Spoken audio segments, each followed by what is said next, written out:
Welcome to class 9th students. आज जो आप चैप्टर पढ़ने जा रहे हैं उसका नाम है द फन दे हैड। इसका पार्ट 1 पैरा 1, 2, 3, 4 आपको मैं पढ़ा चुकी थी। पैरा 4 में था कि काउंटी इंस्पेक्टर आया था। काउंटी इंस्पेक्टर की जो मतलब अपीयरेंस था वो कैसा दिखता था इसके बारे में बताया गया था। और अब आगे मैं पेज नंबर 7 से कवर कराने जा रही हूँ। पेज नंबर 6 तक आप पढ़ चुके हैं।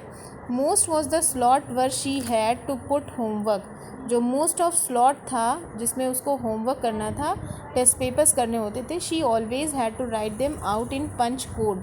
वो उन्हें कोड में लिखते थे। They made her learn when she was 6 years old. और वो जब सिर्फ 6 साल की थी तब से वो इस तरह से उसको लर्निंग सिखा रहे थे। Mechanical teacher calculated the marks in no time. और जो मैकेनिकल टीचर्स थे उनके जो मार्क्स होते थे वो उसी तरह से वो कैलकुलेट करते थे। The inspector had smiled after he was finished and patted Margie's head. जो इंस्पेक्टर थे वो हंसे और उन्होंने देखा कि जैसे ही मार्जी ने अपना वर्क कंप्लीट कर लिया, उन्होंने मार्जी के हेड पर एक जैसे नहीं धीरे से कोई मारता है प्यार से, तो इस तरह से उन्होंने उसके सर पे एक छोटा सा स्लाइट एक थप्पड़ लगाया।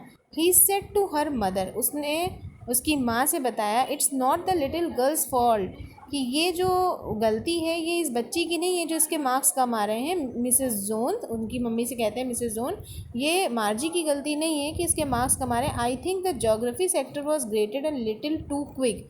जो कंप्यूटर के अंदर कोडिंग थी ज्योग्राफी सब्जेक्ट की, उसमें कुछ मिस्टेक्स थी जो कि जल्दी जल्दी वो कैलकुलेशन कर रहा था, जिसकी वजह से उसके जो टाइमिंग था या कुछ ना कुछ उसको मैकेनिकल मिस्टेक थी, जिसकी वजह से ज्योग्राफी सब्जेक्ट में उसके मार्क्स बार बार कम आ रहे थे। वो पेपर तो सही कर रही थी बट उसके जो चेकिंग थी उसमें गलती आ रही थी, मशीन में कुछ प्रॉब्लम थी। Those things happen sometimes. और ये चीज़ें अक्सर हो जाती हैं। I have slowed it up to an average 10 years level. Actually, the overall pattern on her progress is quite satisfactory. जो ओवरऑल पैटर्न था उसकी जो प्रोग्रेस का वो संतोषजनक था, यानी बाकी सब्जेक्ट्स में वो अच्छा परफॉर्म करी थी। And he patted Margie's head again. और फिर से वो मार्गी के सर पे एक टीप लगाते हैं। Margie was disappointed. मार्जी बहुत डिसअपॉइंटेड हो गई थी, यानी वो बहुत उदास हो गई थी। She had been hoping they would take the teacher away altogether. और वो यहाँ तक ये भी सोच रही थी कि ये जो मैकेनिकल टीचर आए हैं, काउंटी इंस्पेक्टर आए हैं, ये उसको ले जाएं अपने साथ। They had once taken Tommy's teacher away. एक बार जब वो आए थे तो वो टॉमी का टीचर मतलब जो टॉमी का कंप्यूटर था वो उसको ले गए थे बनाने के लिए। 1 month के बाद लाए थे। Because the history sector has blanked out completely. क्योंकि हिस्ट्री सेक्टर जो था यानी हिस्ट्री उसको पढ़ना बहुत अच्छा नहीं लगता था। So she said to Tommy. इसलिए उसने टॉमी से कहा, why would anyone write about school, कि किसी ने स्कूल के बारे में क्यों नहीं लिखा। Tommy looked at her with very superior eyes. Tommy उसको बहुत ही सुपीरियर आइज़ से देखता है, मतलब ऐसे आंखें खोल के देखता है कि अरे ये क्या कह रही। Because it's not our kind of school. इसलिए नहीं लिखा क्योंकि ये हमारे तरह का स्कूल नहीं था, stupid. This is the old kind of school. ये एक पुराने तरीके का स्कूल था, जैसे लोग पुराने ज़माने में स्कूल जाते थे 100 of years ago। क्योंकि ये जो स्टोरी है ये अभी आगे फ्यूचर स्टोरी है, फ्यूचर के स्कूल्स के बारे में बताया जा रहा है। ही एडेड लॉफ्टली प्रोनाउंसिएशन। लॉफ्टली मतलब होता है इन ए सुपीरियर वे। वो बहुत जल्दी से बोलती है द वर्ड केयरफुली। सेंचुरीज एगो, मतलब कि उसको लगा 100 years का मतलब होता है सेंचुरीज, तो उसने कहा सेंचुरीज एगो, 100 साल पहले की बात है। Margie was hurt. Well, Margie बहुत दुखी हो जाती है।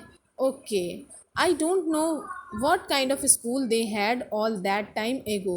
मैं नहीं जानती कि उस वक्त किस तरह के स्कूल थे। She read the book over his shoulder for a while. अब वो उस बुक को अपने कंधों पर रख कर थोड़ी देर के लिए पढ़ती है। Then she said anyway they had a teacher. तब वो कहती है, अच्छा उनके पास एक टीचर भी होता था।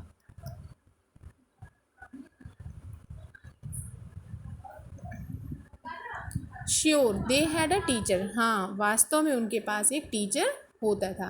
But it was not regular teacher, it was a man. वो रेगुलर टीचर नहीं होते थे, वो एक मैन होते थे, normal man. A man, how could a man be a teacher? एक मैन कैसे टीचर हो सकता है? Well he just told the boys and girls things and gave them homework. वो जो गर्ल्स और बॉयज़ पढ़ने वाले बच्चे होते थे उनको वो होमवर्क देते थे और उनसे चीज़ों को बताते थे, उनसे क्वेश्चंस पूछते थे। A man is not smart enough, एक जो मैन होता है वो बहुत स्मार्ट नहीं हो सकता है। Sure he is, my father knows as much as my teacher. क्यों नहीं हो सकता? मेरे पापा तो मेरे टीचर से भी ज़्यादा चीज़ें जानते हैं।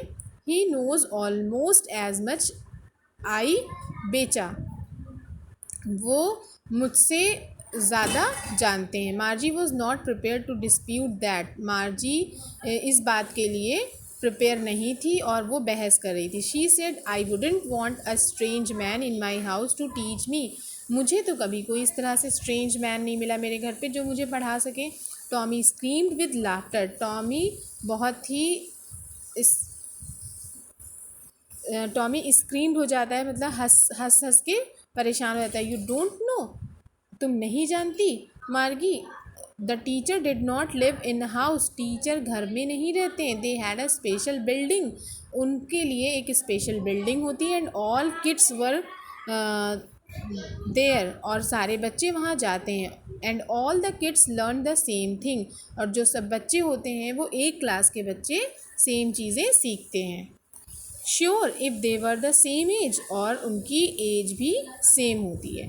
तो स्टूडेंट्स, आज मैं बस आपको 7 पैरा तक ही पढ़ाऊँगी, कल की क्लास में आपको मैं नेक्स्ट पैरा कंप्लीट करूँगी। Okay, good bye for now students.